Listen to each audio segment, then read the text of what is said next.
আসসালামু আলাইকুম গাইস। তো চলে আসলাম নতুন একটা ভিডিও নিয়ে। আজকে গত 2টা দিন তারা ভিডিও ডিলিট করে আজকে কিন্তু সুর করে সবাই ক্যামেরার সামনে আবারও হাজির হয়ে গিয়েছে নিজ নিজ জায়গা থেকে নিজ নিজকে সেভ করার জন্য। তো আমি আজকে এই ভিডিওতে কথা বলবো হচ্ছে মিম ভুতুরিকে নিয়ে। তো ভুতুরি গত 2টা দিন একটুখানি চুপচাপ ভয়ে ছিল, কান্নাকাটি করে হাত পা জড়ো করে একটুখানি নরম হয়েছিল, কিন্তু আবারও সেম কাজ ভুতুরি আবারও করতেছে। তো ভুতুরি আজকে কি টাইটেল দিয়েছে, পরিবারের নামে কেন মামলা করছি, তারপরে পুলিশের একটা ইমোজি দিয়েছে। আমার শাশুড়ির উপর অন্যায় অবিচার করেছে আমার পরিবারের মানুষ, শাশুড়ির জন্য ভুতুরির জানপ্রাণ ছুটে যাচ্ছে। ঠিক আছে, তো আমি এখন ঘটনাটা আপনাদেরকে ক্লিয়ার করি। আপনারা অনেকে বলেছেন যে আপু আমরা যেহেতু তাদের ভিডিও দেখি না, আপনি হচ্ছে আপনার ভিডিওতে একটুখানি ক্লিয়ার করে দিবেন। তো এখন আমি বলি মিম ভুতুরির কথাটা আমি বলবো, ঠিক আছে? তো মিম ভুতুরি পুলিশের কাছে গেছে, সেটা আমি বলি কখন হয়েছে।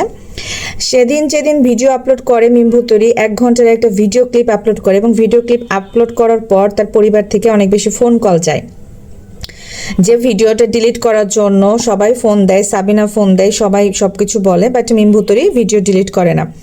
মিম ভুতুরিকে বাবু এমন থ্রেট দিয়েছে যে মিম ভুতুরির সংসারের ভয়ে মিম ভুতুরি এখন শাশুড়ি এবং ননদের জন্য কান্নাকাটি করে পুলিশের কাছে গিয়েছে। আচ্ছা, সেই দিন রাত্রে মানে সে নাকি অনেক বেশি থ্রেট পাচ্ছিল, অনেক বেশি ভয় পাচ্ছিল বাবুকে নিয়ে, কারণ বাবুকে নিয়ে পদ্মা ক্যান্টনমেন্ট স্কুলে বাবু যাওয়া আসা করে তার মেয়েকে নিয়ে। তো বাবু মানে বুঝেন আপনারা, হ্যাঁ, বাবু তো অনেক, বাবু ছোট ফিডার খায়, মিম অনেক ভয় পাচ্ছিল যে তারা ফিডার খাওয়া বাবুটাকে কিভাবে বাবুটাকে বের করবে, বাবুটাকে যদি কিছু করে ফেলে তখন তো মিমের সংসার যাবে।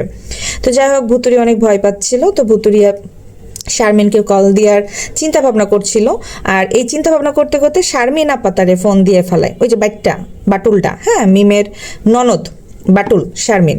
তো সে ফোন দিয়ে বলছে যে কিছু একটা করা দরকার এই সে। তো মিম বলতেছে হ্যাঁ আমিও ভাবতেছি, কারণ আমি এটা মাইনা নিতে পারতেছি না, কারণ শাশুড়িকে তো খুশি করতে হবে। হ্যাঁ, তো বলতেছে যে আমার পৃথিবীতে আমার শ্বশুর যদি বেঁচে থাকতো তাহলে শাশুড়ির এরকম হইতো না। তো যেহেতু এরকম হয়েছে, তো শারমিন নাকি ফোন দিয়ে বলছে মিম আমি আসতে চাচ্ছি। তো মিম বলছে হ্যাঁ তুই চলে আয়, তারপরে আমরা সবাই মিলে যাব থানাতে। তারপরে বাটুল চলে আসছে, বাটুল মিমের বাসায় আসছে। তারপরে মিম, শারমিন এবং ভুতুরি, এই মিম কাল্লা গেছে হচ্ছে এসআইয়ের কাছে, মানে পদ্মা থানায় এসআইয়ের কাছে গিয়েছে, এবং ওখানে যে সবকিছু বলেছে এবং মামলা করেছে। তো মিম ভুতুরির নাকি একটা ধারণা ছিল পুলিশ মানে টাকা খাবে, পুলিশ মানেই ঝামেলা, পুলিশ মানেই মানে অনেক কিছু। তো সে নাকি এখন ওসি তার খুব যত্ন সহকারে ভুতুরির কথা শুনে মানে খুব যত্ন সহকারে তাকে সাহায্য করেছে। কি যে সাহায্য করেছে আর কি যত্ন করেছে আপনারা ভিউয়ার্স বুঝে নেন নিজ নিজ জায়গা থেকে। তো ভুতুরি খুব প্রশংসা করতেছে এসআইয়ের। আপনাদের যদি এসআইয়ের লাগে তাহলে আপনারা চলে যাবেন পদ্মা থানায় এসআইয়ের কাছে, যেটা মানে মিম ভুতুরি বিজ্ঞাপন দিতেছে ভিডিওতে আইসা। তো থানা সম্পর্কে তার আইডিয়া ছিল না, আজকে প্রথমবার সে থানায় গিয়েছে। যাই হোক, থানা সম্পর্কে সবচাইতে ভালো আইডিয়া হচ্ছে শারমিন বাটুলের, ঠিক আছে? তো যাই হোক, তারা থানাতে যে কথাবার্তা বলে আসে, তারপরে সকালবেলায় ফজরের নামাজ পড়ে তাদের পুলিশ নিয়ে বাড়িতে যাওয়ার কথা। তো এর মধ্যেই তাদের ফ্যামিলিতে কিভাবে যেন জানাজানি হয়ে গিয়েছে যে মিম ভুতুরি, বাবু কাইল্লা এবং বাটুল শারমিন তারা 3 জনে থানাতে দৌড়াদৌড়ি করতেছে এবং মামলা দিছে খুকির নামে, মামলা দিছে হচ্ছে তার চাচার নামে, ঠিক আছে? তো বাড়ি শুদ্ধ সবার নামে মামলা দিছে। আর মিম ভুতুরির পরিবার হচ্ছে তার শ্বশুর বাড়ির মানুষ, সে বারবার পরিবার করছে, তার পরিবার মার খাইছে, তাকে কিছু একটা করতে হবে।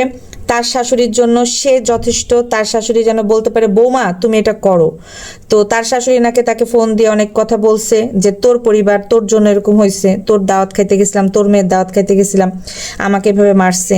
তো মিম বলতেছে যে আমার ফ্যামিলি, আমার বাপ মা বলতেছে বাবুদের ফ্যামিলির জন্য ঝামেলা, বা বাবুর মা বোনের জন্য ঝামেলা, তোর জন্য ঝামেলা, তুই ওদেরকে নিয়ে আসছিস। আর ভুতুরির শাশুড়ি মানে শারমিন বাটুল এরা বলতেছে মিমের জন্য ঝামেলা। তো মিম বলতেছে এখন ভুতুরি যে আমাকে তো উভয় দিকেই কথা শুনতে হচ্ছে, শ্বশুর বাড়ির দিকেও কথা শুনতে হচ্ছে, বাপের বাড়ির দিকেও কথা শুনতে হচ্ছে, যেটা আমার, তাহলে আমাকে বেছে নি যে আমার মানে কোনটা, পরিবার কোনটা। তাহলে আমার পরিবার হচ্ছে বাবুর পরিবার, সেই ক্ষেত্রে সে শাশুড়ির পক্ষ নিয়েছে, সেই ক্ষেত্রে সে শাশুড়িকে ট্রাই করতেছে সেভ করার। তার একটাই কথা, আমার শাশুড়ি মায়ের খাইছে, আমার ননদ মায়ের খাইছে, আমার ননদ এবং শাশুড়িকে তো কেউ সরি বললো না, কেউ ফোন দিল না, কেউ হাত পা ধুলো না, কেউ তেলালো না, কেউ একটা করে খোঁজ নিল না। এর ভিতরে সাবিনা ভিডিও বানাইছে, তার তিশা আফা ভিডিও বানাইছে, নানি তিশা। তো এইটাই মিম বলতেছে যে আমার পরিবারের সবাই যে যার মতো ভিডিও বানিয়েছে, ভিডিওতে আমি বুঝতে পারলাম যে তারা বারবার আমাকে দোষারোপ করছে এবং বলছে আমি নাকি বেশি বুঝি, আমি ছোট মানুষ। তো আমি ছোট মানুষ না, আমি ঠিকই বুঝি, আমি যা করছি ঠিকই করছি, এবার থেকে আমি আমার মতো চলবো। তো যাই হোক, তো সে তার শাশুড়ির জন্য লড়াই করবে, শাশুড়িকে বুঝাইতে চেষ্টা করেছে যে আমি আছি আপনার জন্য, আপনার কেউ থাকুক না থাকুক আপনার জন্য আমি আছি, আমি থানায় যাবো এই সে হ্যান ত্যান। তারপরে তার শাশুড়ি তাকে উত্তক্ত করছে, মানে এক প্রকারে বাবু কাল্লা মিমরে দিয়া মানে উত্তক্ত করাইছে। আপনারা বুঝছেন, মিম কিন্তু একবার ডিভোর্সে, সাথে একটা বাচ্চা সহ বাবু কাল্লার কাছে বিয়া বসছে। বাবু কাল্লার মা প্রথম অবস্থাতে মিমকে মাইনা নেয়নি, বহুত নাটক করছে, বহুত ঝামেলা করছে, বহুত ঝগড়া হয়েছে, শারমিনের সাথে মিমের ফাটাফাটি লাগছে, কুত্তা বিলাইয়ের মতো সম্পর্ক ছিল তাদের। ইদানিং মিম বুঝতে পারছে যে বাপ মা ভাই বোন যতই থাকুক, যেহেতু এটা আমার সেকেন্ড ম্যারেজ, সেই ক্ষেত্রে আমাকে আমার শ্বশুরবাড়ি মেনটেন করে চলতে হবে, যেটা সাবিনা করছে, যেটা তিশা করছে। তো এই জায়গাতে তারা কিন্তু প্রথমবার প্রথম সংসারে প্রথম জামাইয়ের সাথে অনেক তেরাপোনা কইরা আসে, তারা কিন্তু এই সেকেন্ড সংসারে একটু টাইট মারে। হ্যাঁ, নিজেদেরকে একটুখানি ঠিকঠাক করে শ্বশুরবাড়িতে সংসার করার ট্রাই করে, যতই কষ্ট হোক সেকেন্ড ম্যারেজে, যতই জামাই খারাপ হোক, যতই জামাই ভাইদাম্মা হোক, এরাও সেকেন্ড ম্যারেজ সেকেন্ড জামাইগুলাও তো চাকরি বাকরি করে না, যেটা সানিয়াও করতো না, তারপরে হচ্ছে কিবরিয়াও করতো না। কিন্তু আরিফকে কিন্তু সাবিনা পুষছে, 3টা বছর পুষছে। এই যে মিম কিন্তু অলরেডি বাবু কাল্লারে ফিডার খাওয়াইতেছে, বুঝতেই পারছেন ভিউয়ার্স। তো এরা সেকেন্ড সংসারে অনেক বেশি মানে এনার্জেটিক, অনেক বেশি এনার্জেটিক, মানে অনেক কিছু করতে হবে তাদেরকে, শ্বশুর শাশুড়ি এই সে হ্যান ত্যান ভক্কর চক্কর। সাবিনা যেমন জামাই সম্পর্কে কোনো কথা শুনবে না, কিন্তু আগেরটা যদি হইতো তাহলে তো ঠিকই থাকতো সংসার। তো যাই হোক, সে তার শাশুড়ি এবং বাবু কাল্লার কথায় 2টা দিন ফুলছে ফালছে যে না ঠিক আছে, আমাকে তো একটা কোনো কিছু করতে হবে, নাহলে তো হবে না, আমার শাশুড়ির জন্য আমাকে প্রতিবাদ করতে হবে। তো সে বাবু কাল্লারে নিয়ে খুব দৌড়াদৌড়ি করছে এবং বাবু কাল্লারে নিয়ে ভয় পাইতেছে, বাবু কাল্লারে নাকি মাইরা ফেলবে। দেখেন ভিউয়ার্স, আপনারা একটা জিনিস চিন্তা করেন, যেই লোকটার কথা এরা বলল সবুজের বাবা, সে নাকি একটা পরিবারের সবাইকে মেরে ফেলছে, সেই লোকটাকেই যাকে তারা ভয় পাইতেছে, মিম ভুতুরি, সাবিনা, তারপরে মানে সবাই ভয় পাইতেছে। তিশাও বলল আমরা আমার চাচাকে ভয় পাই, ভয় পাওয়া লোকটাকে মাথা ফাটাই দিচ্ছে। ভিউয়ার্স, হাস্যকর, এরা কি বলতে আসতেছে আমি বুঝতেছি না। যাকে তারা ভয় পাইতেছে তাকেই তো ধরে মারছে, এই বাইটটা শারমিন বাইটটা বাটুল, আর এই যে বাবু কাল্লা শারমিন মিলেই তো হচ্ছে ওই ভয় পাওয়া লোকটার মাথা ফাটাইয়া দিচ্ছে। মার তো এরাই দিচ্ছে। এখন 2টা থাপ্পড় খাইছে, 2টা কিল ঘুষি খাইছে, এটা শাহিনের কাছ থেকে খাইছে, শাহিন মারছে, শাহিন বাবু কাল্লা এবং বাটুল রে মারছে, শারমিন বাটুল রে মারছে, শাহিন মারছে। শাহিন যতটুকু মারছে ওই চাচা মারতে পারে নাই, চাচাকে মারার আগেই চাচার মাথা ফাটাই দিছে। চাচার একবার, চাচার তো শরীর তো আপনারা দেখছেনই, বয়স্ক মানুষ, ওর যখন মাথা ফাটাই দিছে অনেক রক্ত গেছে, তো ওই তো ওখানেই শেষ, ঠিক আছে। তো এই মিম ভুতুরি যেগুলো বলতেছে শাশুড়ি শাশুড়ি, আমার কাছে পুরোটাই হাস্যকর লাগতেছে। আমি এখানে কমেন্টগুলো পড়বো ভিউয়ার্স, এগুলো হচ্ছে তার ভিডিওরই কমেন্ট, ঠিক আছে। আমি কিছু কমেন্ট পড়বো আপনাদেরকে।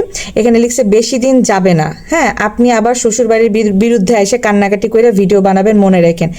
একদম রাইট কথা ভিউয়ার্স, একদম রাইট কথা। এই ভুতুরি কি যে শুরু করছে, মানে গলার জোর চাপার জোর অনেক বেশি বাইরে গেছে, যেটা সত্যি কথা। মানে হইছে, ঠিক আছে ভাই, একটা কাহিনী হইছে, এখানে বাবু কাল্লা শারমিনের দোষ ছিল, কারণ শারমিনের চাপার জোর অনেক বেশি, কথাবার্তা বেশি। এই মিম কাল্লা এই শারমিনকে হাতে রাখতেছে। হ্যাঁ, এটা কিন্তু বেশি দিন যাবে না ভিউয়ার্স। শারমিন শুধু বিয়ে করুক, তারপরে দেখবেন খেলা চেঞ্জ। শারমিন বিয়ে করলে শারমিন আবার বেকায় যাইব, কারণ এরা যখন একটা করে সাপোর্ট পায় তখন আর এক ডালে লাভ দেয়, তখন তারা পরবর্তী ডাল ভুলে যায়। জিনিসটা হচ্ছে এরা। এখানে আরো কমেন্ট পড়বো যে তুই খুকির নামে মিথ্যা মামলা কেন দিলি, খুকি যেখানে ছিল না তার নামে মিথ্যা মামলা কেন দিলি, আর তোদের কে মারবে, তোরাই তো মেরে ভয় পাইতেছিস যে চাচা যদি তোদের ক্ষতি করে। আসলেই তো তাই, ওরাই তো মায়েরা টেরে পালায় আসছে, আইসা ওরা নিজেরা ভয়ে থাকতে পারতেছে না, নিজেরা পুলিশের কাছে গেছে, নিজেরাই মামলা করছে। কিন্তু মামলা হওয়া উচিত ভুতুরি, মিম ভুতুরি, বাবু কাল্লা আর বাটুলের উপরে, যে তারা যেন গ্রামে ওই খুকির বাড়িতে ঢুকতে না পারে, এদের নামে মামলা হওয়া উচিত। এরা পাইছেটা কি, এরা মানে হাগানি মোতানি যা পাই, যাকে তাকে বিয়ে করে তার ঘরে একটা করে বাচ্চা জন্ম দেয়, সেই বাচ্চার জন্মদিন এই বাপের বাড়িতে স্যার পালন করা হয় না, ওটা তো খুকির বাড়ি। তোরা খুকির বাড়ি যাস কিসের জন্য? একটা বেয়াদব। এই মিম কাল্লারে আমি আগে সমর্থন করতাম বা ভিডিও দেখতাম, ভালো লাগতো, কিন্তু এই ভুতুরি আসলে একটা বেয়াদব। আমি এখানে আরো কিছু মানে পড়বো। তুই কোনোদিনও বাবুর সাথে সংসার করতে পারবি না, তোর আর বাবুর ডিভোর্স অনিবার্য। রাইট ভিউয়ার্স, আমিও তাই মনে করি, আর হইলেই খুশি হব। যদিও ডিভোর্স কখনো কারো কাম্য হইতে পারে না, বাট এই মেমভুতুরি অন্যায় করছে, কইরা উঠতেছে। আবার বলতেছে সে সবুজ ছেলেটা, ছোট ছেলেটা আবার মিমের বাড়িতে গেছে, সাবিনার কাছে গেছে, খুকির কাছে গেছে, শারমিনদেরকে ফোন দিছে, তারা মায়ের খাইছে, তার বোনের সংসারটা ভাঙতেছে এই পরকীয়া পরিবার, আবার তারাই বড় বড় গলাতে কথা বলতেছে। কারণ সবুজের এবং সাথীর ইউটিউব চ্যানেল নাই, তাই শুধুমাত্র তারা নিজেদেরটাই দেখতেছে। আর এই বাবু কাল্লার মা এই আয়া কি করতে 2 দিন পর পর গ্রামে চলে যায়, কিছু হলেই গ্রামে চলে যায়। কই স্বামী যখন বেঁচে ছিল তখন তো এই আয়াটা ঢাকা থেকে হসপিটাল থেকে ছুটি নিয়ে কই গ্রামে যে তো থাকতে পারে নাই, তখন তো শহরের বাড়িতে থাকতো, সব কিছু ভুইলা শহরে থাকতো। কেন যাইতেছে? এই মিমভুতুরি মিম কাল্লা নিয়ে যাইতেছে ঝামেলা করার জন্য। বাড়িতে যায় বাপমার কাছে ঝামেলা করে, আর এই যে পালাই পালাই এসে থাকতেছে। এই মিমভুতুরিকে আসলে ওই বাড়িতে উঠতে দেওয়া উচিত না। যদি লজ্জা থাকে ও তো নিজে যাবে না, লজ্জা তো নাই। 2 দিন পরে দেখবেন বাপ চাচারা এই ভুতুরিকে নিতে আসবে, আর ভুতুরি কেলাইতে কেলাইতে চলে যাবে। আর বাপ চাচা কেন আসতেছে না, আসার রাস্তাটা এই ভুতুরি তৈরি করবে যে আসো আসে আমাকে নিয়ে যাও, সে জামাই। এই যে বাবু কাল্লারে জামাই জামাই উপস্থাপন করছে। ভিউয়ার্স, আপনারা একটা জিনিস খেয়াল করবেন, যখন দরকার হয় বাবু কাল্লারে ওই বাড়ির ছেলে বানায় দেয় এই ভুতুরি, মিম ভুতুরি। আবার যখন দরকার হচ্ছে তখন এই বাবু কাল্লাকেই ওই বাড়ির জামাই বানিয়ে দিয়ে সম্মান দেওয়ার চেষ্টা করতেছে যে সে জামাই, সে ওই বাড়িতে মায়ের খেয়ে আসছে, আমার ননদ মায়ের খাইছে, আমার শাশুড়ি মায়ের খাইছে। আমার বাপ চাচারা কেন তাকে ফোন দিয়ে সরি বললো না, কেন তাকে মাপ চাইলো না, মানে এটা ভুতুরির অভিযোগ। আর ভুতুরি ওইদিকে ভুতুরির জামাই যে মায়েরা মাথা ফাটাইতে আসছে ওই জেল খাটা আসামিকে, তাহলে তো বাবু কাল্লা আরো বড় ডাকাত। বাবু কাল্লা তো মার্ডার করছে, বাবু কাল্লা তো আরো বড় ডাকাত। মামলা তো এদের নামে হওয়া উচিত। আমি তো বুঝতেছি না ঘটনা কি, কোন দিকে যাইতেছে আর কোন এসআই এদেরকে হেল্প করতেছে। ঘটনা তো অন্যরকম। তো যাই হোক, এখানে আরো একজন কমেন্ট করছে, তোমার বড় ভাবেও চাচার জন্য খুব আফসোস করছে, তোমাদের জন্য একটু আফসোস করে নাই। করবে না, কেন করবে? ওই যে মিম বলতেছে যে এত কিছু হয়েছে, আমার সাবিনা আপা, তিশা আপা বা আমার ফ্যামিলির লোক কেউ আমার শাশুড়ির জন্য একবারও বলে নাই, বা আমার ননদের জন্য একবারও বলে নাই যে হচ্ছে তারা মায়ের খাইছে বা তাদের হচ্ছে এই জিনিসটা করা উচিত হয় নাই। তা ও আছে ওর শাশুড়ি নিয়ে, শাশুড়ি এতদিনে শাশুড়ি পাইছে, এই শাশুড়িকে বাড়িতে উঠতে দিবে না বলে ঢাকা থেকে পালায় আসছে ভিউয়ার্স বাবুকে নিয়ে, যে ওইখানে সংসার হবে না, তারা ভালো না, তারা নাকি ওই ড্যাশ ড্যাশ ড্যাশ ড্যাশ করে বেড়ে, গুণ তাবিজ ফকির ফাকরা এগুলো করে বেড়ে। এই কারণে এই বাবুকে নিয়ে মিম মানে ঢাকা থেকে গ্রামে পালায় আসছে। এখানে অনেক বড় একটা কমেন্ট আসছে, আমি পড়ি। হ্যাঁ শোনেন, আপনাকে একটা কথা বলি, আপনি করেন কি, আপনার শ্বশুর বাড়ির কেউ আসলে আপনি তাদেরকে আপনার বাবার বাড়িতে নিয়ে যান। কেন নিয়ে যান? আপনার শ্বশুরের যদি ওখানে জায়গা থাকে তাহলে ঘর উঠিয়ে ওখানে নিয়ে আনন্দ করবেন। হাই হাই কমেন্টে চলে, এই যে আনন্দ করবেন। কিন্তু আপনি করেন কি, বাবার ঘরে ভাইয়ের ঘরের ভেতরে তাদের নিয়ে অত্যাচার করেন। আপনি ঢাকা গিয়ে তাদের বাসায় থাকেন না, ওই বাসা তো ছোট, তাহলে আপনার বাসায় রাখলে সমস্যা কি? আপনার অত্যাচারে খুকি ওই বাড়িতে থাকতে পারে না। আপনার বাবার বাড়িতে দু দাবি করেন, বাপ ভাবিরে ঘরে থাকে, আপনার শ্বশুরের ঘরে থেকে বউ দাবি করেন। ঝগড়া একটা মহিলা শুধু আপনার কারণে লাগছে। আপনি যদি তাদেরকে ওই বাড়িতে নিয়ে না যাইতেন তাহলে ঝগড়াটা লাগতো না। আপনার জন্য কোনো বউ বাড়িতে টিকতে পারে না। একটা কথা মনে রাখবেন, আপনার চাইতে খুকি ওই বাড়িতে সবচাইতে বেশি অধিকার। আপনাদের অধিকার শুধু বেড়াতে আসার। আর আপনার মেয়ের জন্মদিন করার বাড়িতে করবেন, বাড়িতে করেন। আপনার বাসা নাই, 4-5 জন মানুষ আপনার বাসায় থাকতে পারে না, এখানে তাদেরকে ডেকে এনে মাকে দিয়ে কাজ করান। আপনাদের মতো কেউ বাবার বাড়িতে এত আসে আমি কাউকে দেখি নাই। আপনাদের একবার ঝগড়ার মূল কারণ, আসলে এই মিমই হচ্ছে ঝগড়ার মূল কারণ। কারণ এই মেয়েটা কিছু হইলে দেখি 2 দিন পর পর বসকা পাটি বাইন্দা 2টা বাচ্চারে বগল দাবা কইরা মোটরসাইকেলে উঠা পা ফাইরা বইসা বাবুর সাথে বাবু কাল্লারে নিয়ে বাপের বাড়িতে যায়। আবার বলে এটা আমার বাবার বাড়ি, এটা আমার শ্বশুর বাড়ি। চাচা শ্বশুর কি রে বেটা, তো চাচা শ্বশুরে তোরাই তো মাথা ফাটাইলি। তো চাচা শ্বশুর এখন তো চাচা হয়ে গেল, এখন তোর বাপ হয়ে যায়, এখন বাবু কাল্লা ওই বাড়ির জামাই হয়ে যায়। এই ভুতুরির মাথায় সমস্যা আছে, ভুতুরি অতিরিক্ত উঠতেছে। ওই যে বলে না পাপ বাপরে ছাড়ে না, আর অতিরিক্ত চাপার ঝরলে ওই মানুষ ঝরে পড়ে যায়। ভুতুরি দেখবেন খুব রিসেন্টলি আবার এই শাশুড়ি এবং ননদরে নিয়ে এসে কানবে, কারণ এই ভুতুরি খুব ট্রাই করতেছে শাশুড়ি আর ননদরে গ্রামে নিয়ে যে বাড়ি করানোর জন্য। এই যে খাল কাইটা কুমির আনা বলে না জিনিসটা, এই মিম ভুতুরি খাল কাইটা কুমির নিয়ে আসতেছে। আজকে সে খুকির জন্য এই খাল কাইটা কুমিরটা আনতেছে, মনে করতেছে যে খুকিকে আমরা সবাই মিলে গ্রামে থেকে জ্বালাবো। বাপের বাড়ি ভাইয়ের বাড়িতে খুকি কিভাবে থাকে, শারমিনকে নিয়ে এসে মিমভুতির একটা শক্তি অর্জন করতে চাচ্ছিল। খাইছে প্যাদানি, শাহিনের কাছে। আচ্ছা, শাহিন কি জন্য বাবু কাল্লাকে সুযোগে সদ্ব্যবহার করে নিছে, প্যাদানিটা দিছে, এটা ভিউয়ার্স আমি পরবর্তী ব্লগে বলবো। এক ব্লগে না একজন একজন করে ধরতে হবে। নেক্সট ব্লগ আমি তিশার দিব, তারপরে শাহিনের দিব, তারপরে খুকির দিব। 3-4টা ব্লগ কিন্তু আজকে আসবে। অবশ্যই ভিডিওগুলো দেখবেন, আর অবশ্যই এই ভিডিওতে লাইক দিয়ে একটা করে কমেন্ট করে দিবেন। আর আমার চ্যানেলে নতুন হয়ে থাকলে চ্যানেলটা সাবস্ক্রাইব করে দিবেন। তো মিম ভুতুরি রেখে যে এখানে শুরু করে দিছে, তোর বিচার আল্লাহ করবে। তোর ডেলিভারিতে যাওয়ার আগে তুই তো তোর তিশা বোনের সাথে বসে শারমিন ও শাশুড়ি নামে কত কথা বলছিলি, আমরা ভুলি নাই। আর এখন শাশুড়ির জন্য মায়া লাগে, তুই খুকিকে হয়রানি করার জন্য এখন শাশুড়ির জন্য মায়া দেখাইতেছিস। একদম রাইট ভিউয়ার্স, একদম রাইট। মিম, তুমি সবসময় জেদি মহিলা, তুমি নিজেকে মহাপণ্ডিত মনে করো। যেখানে শারমিন মায়ের খাইছে, শারমিনের মা মায়ের খাইছে, সেখানে শারমিন অথবা বেল্লালকেও চাচার জন্য অতীত নিয়ে কথা বলে নাই, নিজেদের ওপর অন্যায় নিয়ে কথা বলছে, কিন্তু শারমিন একবারও চাচার অতীত তুলে ধরে নাই। মিম, তোমার বিন্দু মাত্র কোনো বুদ্ধি বিবেচনা নাই। তুমি বলতে পারতা, কিন্তু চাচার এই খারাপ অতীত তুলে ধরে তুমি নিজের পরিবারের সবাইকে ছোট করেছো। তোমার জন্য তিশা, তানজিলা, সাবিনা সকলেই শ্বশুর বাড়িতে এখন ছোট হচ্ছে। তোমার হচ্ছে মাথা মোটা বুদ্ধি। খুকি যা করছে তার চেয়ে খারাপ কাজ তুমি করেছো। খুকি পরের বাড়ির মেয়ে ও তোমাদের মান সম্মান নষ্ট করে জিদ করে, আর তুমি নিজের বাড়ির মেয়ে হয়ে নিজের বাড়ির প্রতিটি মানুষের সবুজ সাথী সবার সম্মান নষ্ট করলা। আসছো ননাস শাশুড়ির কথা বলতে, আগে কইছিলাম। একদম রাইট ভিউয়ার্স, আপনি একদম সঠিক কথা বলেছেন। যখন প্রেগনেন্সির সময় বাবু হচ্ছে মিষ্টি নিয়ে গেছিল, তার মা মুখ ঘুরাই নিছিল এবং বেল্লালকে বারবার করে বলতে হচ্ছিল যে সারাফাত শারিফা, মানে বেল্লালের 2টা বাচ্চার ভালোবাসা কোনোদিনই কমবে না, সেটা বাবুর যত যাই হয়ে যাক না কেন। তখন বাবু কথাটা ঘুরিয়ে বলছিল যে হ্যাঁ তাই তো, মানে সারাফাত শারিফা বড়, বেল্লাল ভাইয়েরা প্রথম সন্তান, তুমি প্রথম দাদি হয়েছো, তো ওদের ভালোবাসা কোনোদিন কমবে না, এটা আমিও জানি, কিন্তু বাবুরটা তো আর হয়নি, বাবুরটা তো প্রথম। তখনও বলছে যে আমার যা বুঝার বোঝা হয়ে গেছে, কারণ মিমকে একদমই পছন্দ করতো না। মিম তো পরক্রিয়া না, কি বলে এটারে, মানে জিনা করে বিয়ে করছে। বাবু আর মিম একসাথে এক ঘরে থাকতে থাকতে জিনিসগুলো ঘটনাগুলো ঘটাই বাধ্য হয়ে বিয়ে করছে। বিয়ের 1 মাস যাইতে না যাইতে এই যে বাচ্চাটা ইকরা, এখন আপনারা বুঝেন এই ইকরা বিয়ের আগে নাকি বিয়ের পরে। আমি এই কথাটা ছোট্ট করে আপনাদেরকে বলে দিলাম, আপনারা একটু হিসাবটা মিলায় নিয়েন যে কি থেকে কি হয়েছে। মিম ভুতুরির জীবনে কালো অধ্যায়গুলা পাবলিক যদি আর ভিউয়ার্সটা যদি মুখ খুলে অনেক কিছু হয়ে যাবে। এই মিম ভুতুরি এখন সানিকে ধরে টান মারা উচিত, যেটা সত্যি কথা ভিউয়ার্স। মিম ভুতুরি অনেক বাড়ছে, তার উচিত ছিল, তার এখানে লেনা নাই দেনা নাই, সে মায়ের খায় নাই, তার স্বামী একটা ছেলে মানুষ, বাবু কেল্লার উপরে ডিপেন্ড করতো, বাবু কেল্লা কি করবে না করবে। মিম ভুতুরি এখানে জড়ানোর উচিত ছিল না, কিন্তু ওই যে এরা তো সবগুলা পাঠা, হ্যাঁ এরা হচ্ছে মাগিদের বিয়ে করে, এরা হচ্ছে সবগুলা পাঠা। তিশা যে বলছে না, মিজানকে উপদেশ দিচ্ছে যে তুমি মেয়ে না হয়ে আর খুকিরে বেটা না বানায় তুমি বেটা হও, মিজানকে উপদেশ দিচ্ছে। এই উপদেশটা তো মিমের দেওয়া উচিত, তিশার উচিত মিমকে দেওয়া। তিশা সবসময় না নিজের মা বোনদের জন্য অন্ধ, আর খুকি খুকি খুকি করে তিশা এসে ভিডিও বানাই গেল। ভিউয়ার্স, আমি তিশাকে নিয়ে একটা ভিডিও করব, সেই ভিডিওতে আপনারা অবশ্যই জয়েন হবেন এবং দেখবেন। আশা করছি আপনাদের কাছে ভালো লাগবে। কিছু দুর্দান্তমূলক কথাবার্তা আমি ওখানে তুলে ধরবো, আপনারা আপনাদের মূল্যবান মতামতটা জানিয়ে যাবেন। আমি চাই আমার কথার সাথে আপনাদের কথা মিলেছে কি মিলে নাই।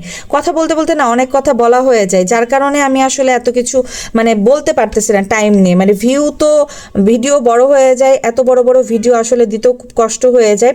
এখানে অনেকেই মানে হচ্ছে মিমকে মানে করছে, মানে কটূক্তি করে কথা বলছে যে ছি এত বড় মিথ্যা মামলা, মিথ্যা কথা আপনি কেন বললেন, খুকির নামে মামলা দিয়েছেন, আপনাকে আমি ভালো জানতাম, এখন থেকে জঘন্যতম মিথ্যা মামলা দিয়েছেন খুকির নামে। অ্যাকচুয়ালি মানে এরা আসলে খুকিকে শায়েস্তা করার জন্য মিম ভুতুরি এই হচ্ছে শুধুমাত্র শারমিনকে, বাটুল শারমিনকে ঢাকা থেকে নিয়ে আসাইছে, বাটুল শারমিনের মা বেল্লাল সবাইকে ঢাকা থেকে নিয়ে আসাইছে শুধুমাত্র খুকিকে জ্বালাতন করার জন্য। খুকির বাড়িতে যে অনুষ্ঠান করবে, খুকির ডাইনিং দিয়ে হাঁটাচলা করবে, খুকির বাড়িতে উৎপাত করবে। ভিউয়ার্স, আপনারা যারা খুকিকে খারাপ বলতেছেন তাদের জন্য আমি একটা ভিডিও নিয়ে আসবো। ভিউয়ার্স, আপনারা যারা মেয়ে মানুষ আছেন তারা কি কখনো চাইবেন যে আপনার স্বামীর বাড়িতে আপনি কোনো টাকা পয়সা গহনা বন্ধক দিয়ে বাড়ি করে ওই বাড়িতে আপনার অপছন্দনীয় ননদরা এসে কুটনামি করবে, তাদেরকে রাখবেন? আপনারা এই একটা কথার উত্তর আপনারা শুধু দিবেন আমাকে, যে আপনার স্বামীর করা বাড়ি বা আপনার গয়না বন্ধক করা বাড়ি, আপনার চাকরি চাকরির টাকা বা আপনার বাপের বাড়ি থেকে টাকা নিয়ে এসে বাড়ি করা। খুকি তো ইউটিউবের টাকা দিয়ে বাড়ি করছে, মিজানের তো টাকা তো ছিল না, মিজান জমি কিনছে, বাড়ি খুকি করছে। এই বাড়িতে আপনার অপছন্দনীয় ননদ যাদেরকে আপনি পছন্দ করেন না, যারা আপনার সংসারে অশান্তি করে, তাদেরকে আপনি এক চুল ছাড় দিবেন? আপনারা মেয়েরা যারা আছেন, মেয়েরা যারা আমার ভিডিও দেখছেন, তারা আমার শুধু এই কথাটার অ্যান্সার দিয়ে যাবেন। বাকি কথা আমি অন্যান্য ভিডিওতে বলবো। এতদিন থেকে আমি হচ্ছে মিম ভুতুরিকে কোনো কথা বলি নাই, ছাড় দিছি। তার ভিডিও দেখতাম, ভাবতাম যে এই ভুতুরি মনে হয় সত্য কথা বলে, কিন্তু এদের ফ্যামিলি, এদের রক্তই আসলে খুনির রক্ত। এই সাবিনা, মিম এবং তিশা হচ্ছে নাটকবাজ একটা ফ্যামিলির মেয়ে, এবং নাটক করে নিজেদেরকে শুধুমাত্র ফেরেস্তা ভাবে, মাথায় কাপড় দিয়ে ক্যামেরার সামনে উপস্থিত করে, কিন্তু এরা বাস্তবে হচ্ছে ডেঞ্জারাস মহিলা। তো পরবর্তী ভিডিওটা আমি তিশার জন্য আলাদা ভিডিও বানাবো, খুকির জন্য আলাদা ভিডিও বানাবো, এবং শাহিন কেন বাবুকে মারছে সুযোগ বুঝে, কোন রাগে বাবুর উপর তুলছে, এই ভিডিওটাও আমি পাবলিশ করব। সেটা দেখতে হলে এখনই এই ভিডিওটাতে লাইক দিবেন, আর পরবর্তী ভিডিও দেখার জন্য অবশ্যই আমার চ্যানেলটা সাবস্ক্রাইব করে দিবেন ভিউয়ার্স। আমি কিছুক্ষণ পরেই ওই ভিডিওটা আপলোড করে দিব। তো ঠিক আছে ভিউয়ার্স, আমি এই ভিডিওটা ছাড়ার পরপরই কিন্তু ওই ভিডিওগুলো আপলোড করবো, অবশ্যই দেখবেন। অবশ্যই আপনাদের মতামতটা আমাকে দিবেন, আমি জানতে চাই যে আমি ঠিক বলতেছি নাকি ভুল বলতেছি, বা আমার কথার সাথে আপনাদের কথা মিলতেছে কিনা।